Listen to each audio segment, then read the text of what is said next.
Ok. Bom, boa noite, pessoal. Mais uma vez aqui, hoje, dia 5 de janeiro de 2022, segunda aula do curso não, né? Webinar sobre obstetrícia, casos complexos em obstetrícia. E hoje a gente vai falar de um negocinho bem interessante, que eu gosto muito e que tem muita gente que morre de medo. Conseguem ver aí? Conseguem? Sim, uma parte dele, isso, tem que ficar na sua frente. Aqui, ó. Senão o fundo tapa. O bonitão. O meu bonitão aqui, coleguinha de plantão, famoso Fórceps Simpson. Muito bem. Vamos lá. A gente, esse caso de hoje, ele é um relato de caso, na verdade, de uma paciente que eu atendi.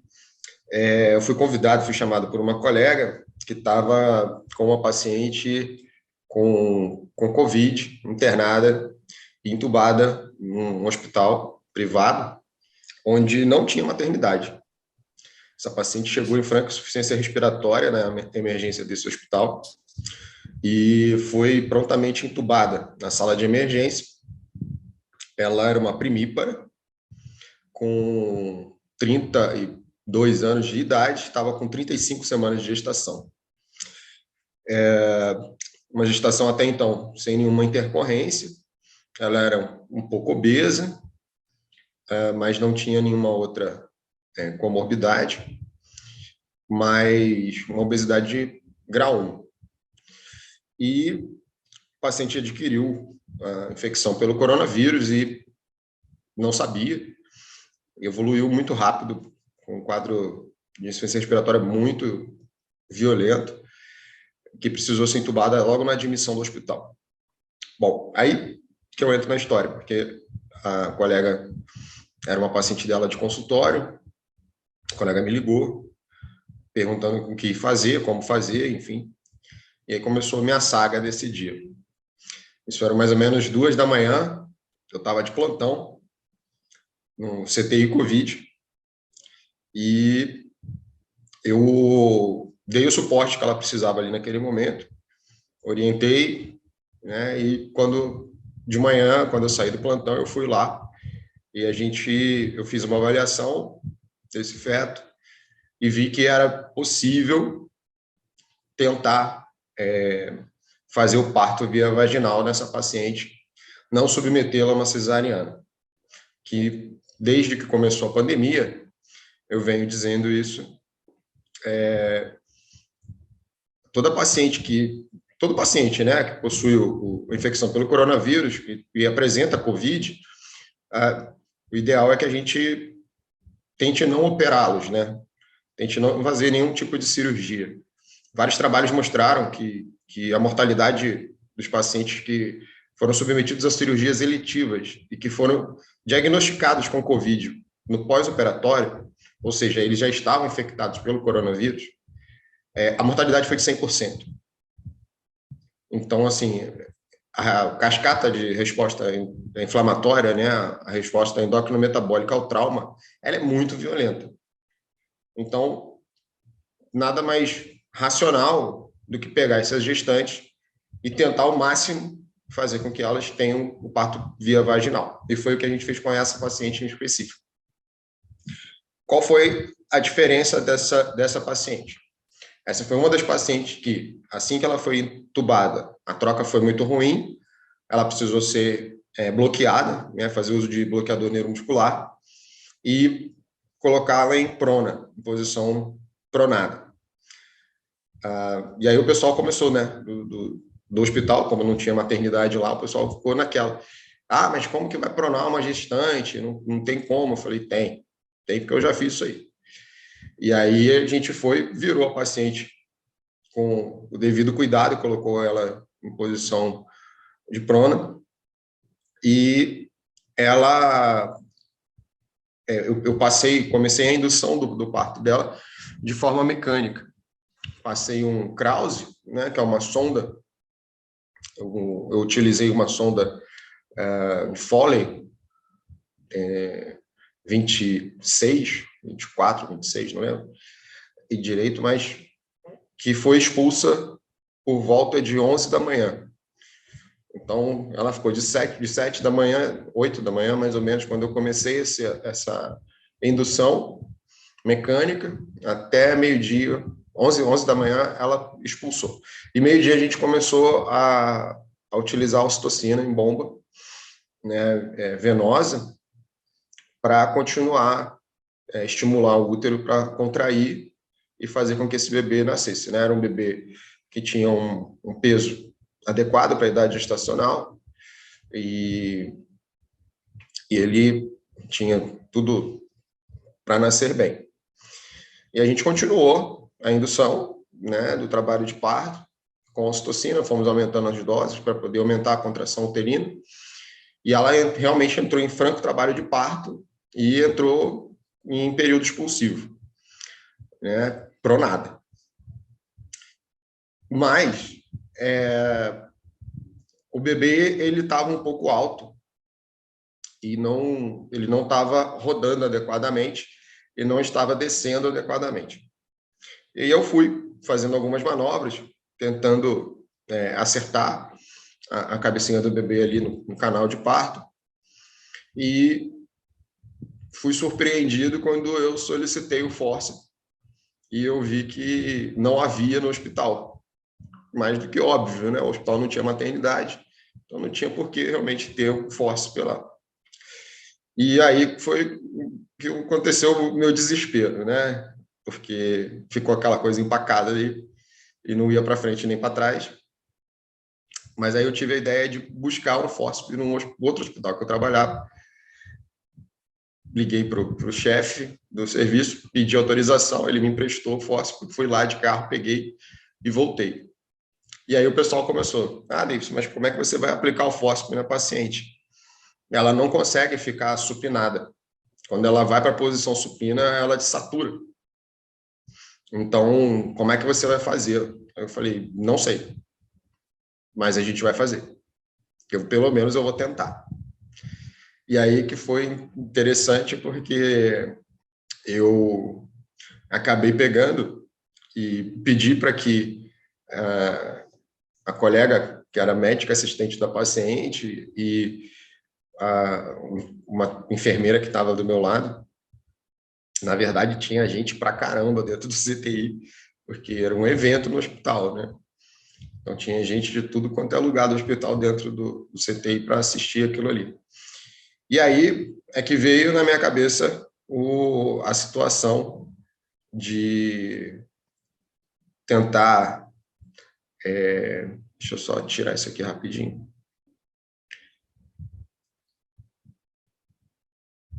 Aqui. Tá.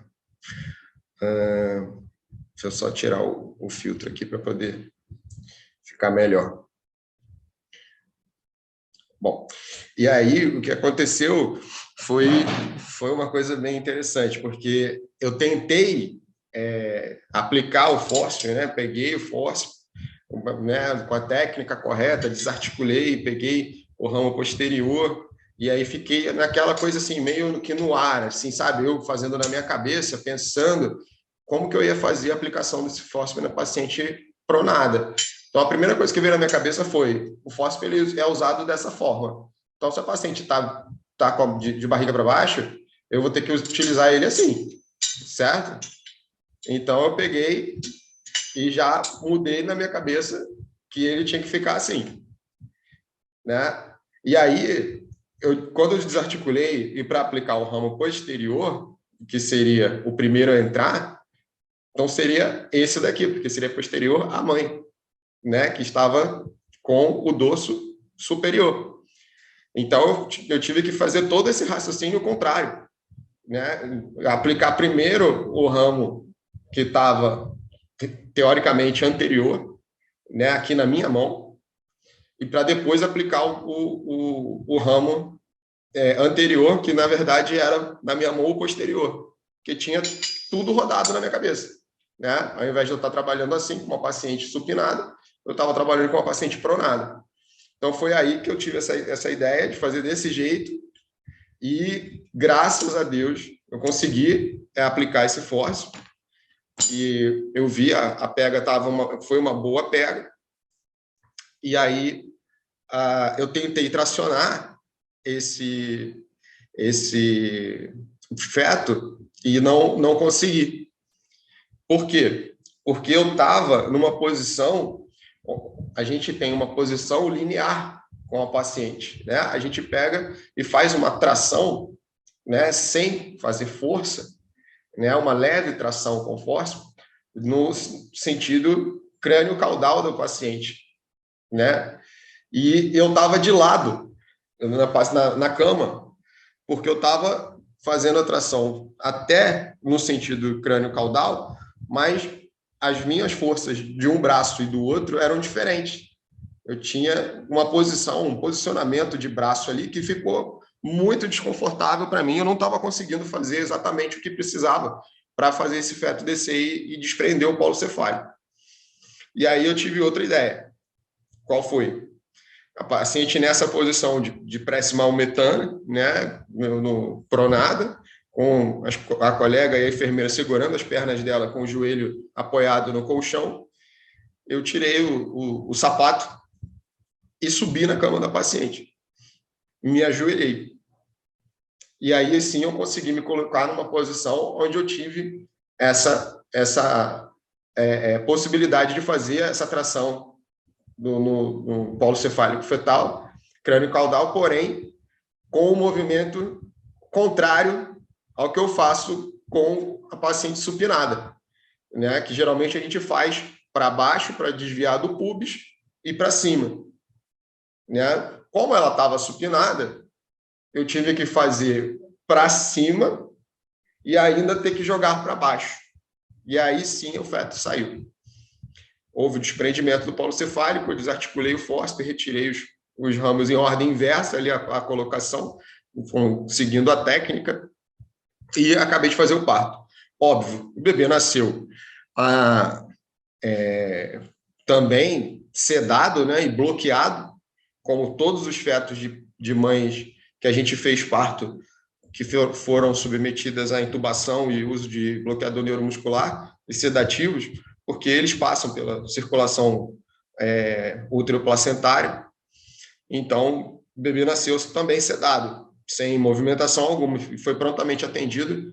Tinha uma equipe de neonatologia que foi acionada pelo plano de saúde, que ficou de prontidão lá dentro do CTI, e foi entubado prontamente o bebê, e foi transferido para a UTI neonatal de uma maternidade próxima. E a mãe continuou lá no hospital e recebendo os cuidados durante o puerpério.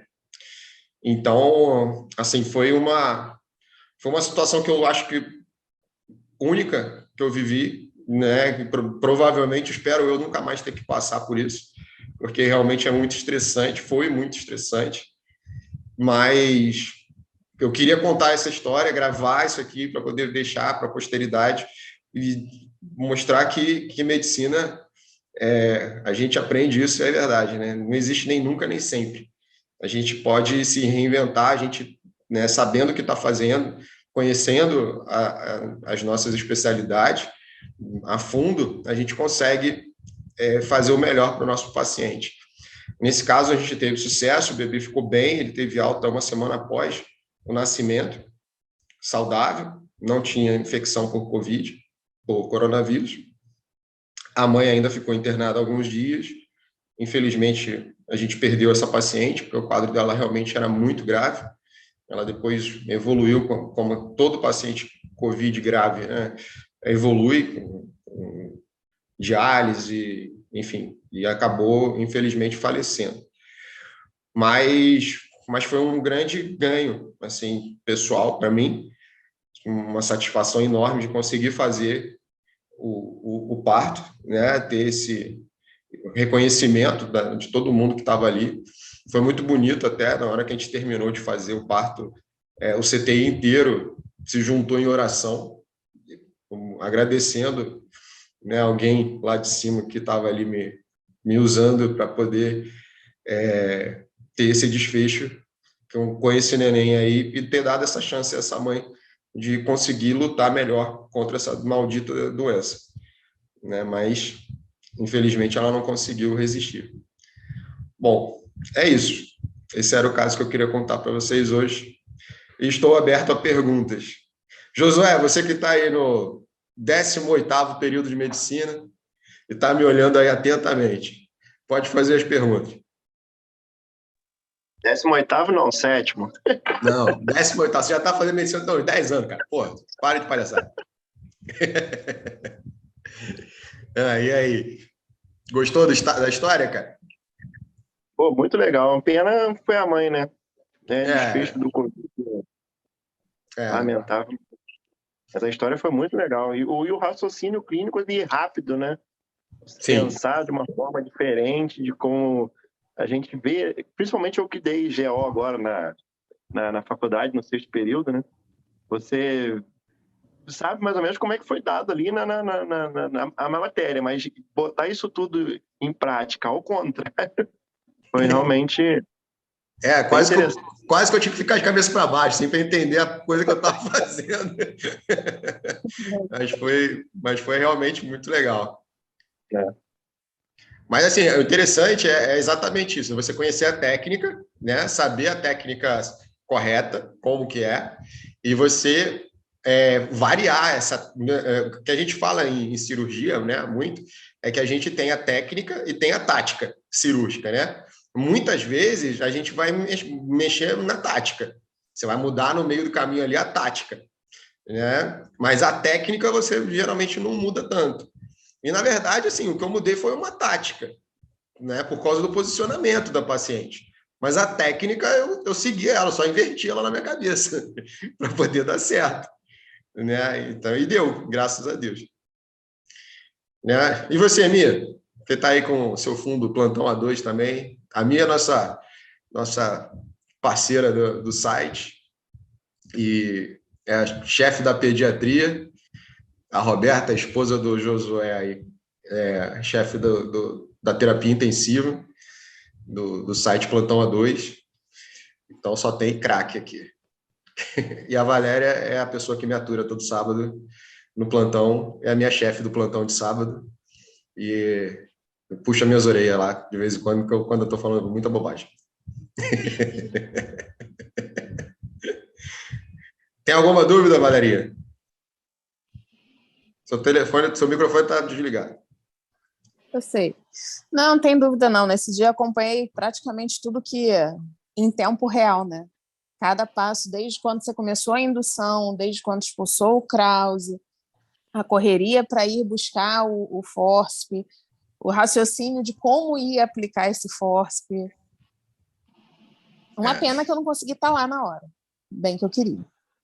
Eu não vou dizer que eu quero um outro caso para poder você estar presente, porque eu não quero passar por isso de novo, não.